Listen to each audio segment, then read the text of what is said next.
Hey everyone, talking about Signature Wild by Art to Parfum. The notes in this are cinnamon, davana, cardamom, orange blossom, dried fruits, radiant woods, amber, leather, sandalwood, labdanum, peru balsam, and haitian vetiver. This is sophisticated and regal, but there's something that smells like a little bit almost musty or dusty about it in the opening to me.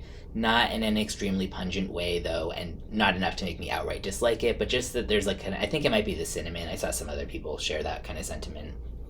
The way it's in is just a little bit in the very beginning of the opening, but once it gets past that, I do find it more intriguing. There's like this slightly fresh minty kick to it that I'm gonna guess is from the Artemisia, although that usually would be a little bit more bitter, but yeah, I think it has to be from that.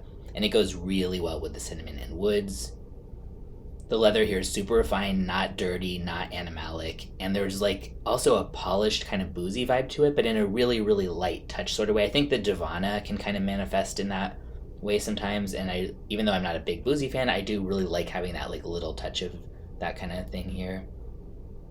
I saw another person say that there's like a mint chocolate Tootsie Roll type of reminiscence here. Not that that's even a real thing that exists, but like Tootsie Roll, and just imagine it being a little bit mint flavored. And I do think this has like a classy kind of mint chocolate side to it to my nose. Not like, oh, this is a full on gourmand, but it just has that kind of like a smooth sort of adult version of that vibe.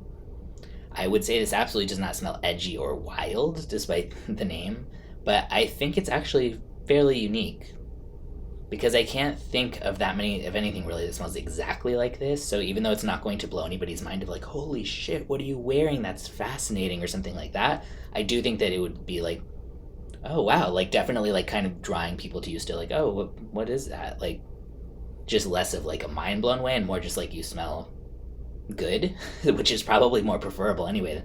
It's mind blowing how much you stink. Leans mature, but not dated at all, just in a sort of classy way. Decent longevity and projection, and unisex leaning masculine. I believe it's marketed to men, but it's certainly not hyper masculine, just has like kind of a tilt that way. It goes for 140 for a 50 mil. I actually think that's completely fair. This does smell really high quality and just nice and appealing. Yeah. It doesn't shout, but it has like a quiet confidence that's very attractive to it. So I'll put a link in the description where you can get a bottle or a sample if you want to check it out.